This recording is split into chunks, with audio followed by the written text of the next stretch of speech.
Efforts to broker a peace deal in Ukraine are progressing at a frantic pace, with Ukrainian President Volodymyr Zelenskyy expected to travel to the US to meet with Donald Trump on Friday, after an agreement was reached on a minerals deal. It's a very big deal. It could be $1 trillion deal, it could be whatever, but it's rare earths and other things.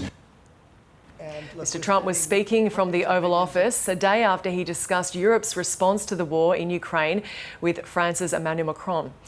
The British Prime Minister, Keir Starmer, is also due in Washington for talks on the conflict. The European leaders have both agreed Kyiv must be at the heart of any peace negotiations, and Europe is ready to play its part. In response, the UK is boosting its defence spending. The great lesson of our history is that tyrants like Putin only respond to strength. So today I have announced the biggest sustained increase in defence spending since the end of the Cold War. We will keep our manifesto commitment to spend 2.5% of our GDP on defence. But in light of the grave threats that we face, we will bring forward that target so we meet it in 2027. The decision in the UN Security Council to adopt a neutral stance on the war in Ukraine has sent shockwaves around the world. The United States first opposed a European drafted resolution condemning the Kremlin's invasion, and then sided with Russia, Belarus and North Korea in the General Assembly. Then the US brought on a vote in the Security Council that called for an end to the conflict that failed to recognise Moscow's aggression. While dozens of countries rally behind Kyiv, Russia says it's a starting point towards a peaceful settlement.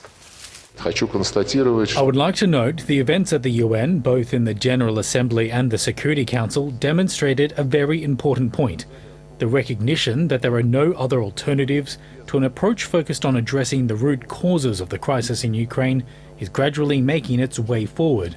We will continue supporting this trend in every possible way.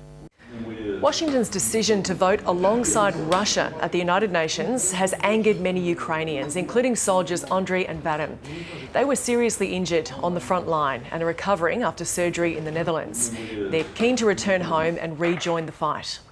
Trump calls Zelenskyy a dictator, but actually Trump and Putin are the dictators who want to profit from Ukraine. Whatever the price, the Ukrainians will never give up. We have lost many loved ones and many soldiers. Many families have been destroyed, many cities have been destroyed. The Ukrainian people will not give up in any case. Those two crazy old men are not going to decide that. Europe is behind us and helps us. The United States is keen to access Ukraine's rare earth minerals, including graphite, uranium, titanium and lithium, in exchange for the billions of dollars in military aid it's provided to Kyiv to fight Russia's invasion. An initial offer was knocked back by the Ukrainian President Volodymyr Zelenskyy. But Ukrainian officials say they have agreed to a new deal with the US that could be signed later this week. Russia has indicated it is willing to accept the US accessing critical minerals in Ukraine, including in areas that the Kremlin currently occupies.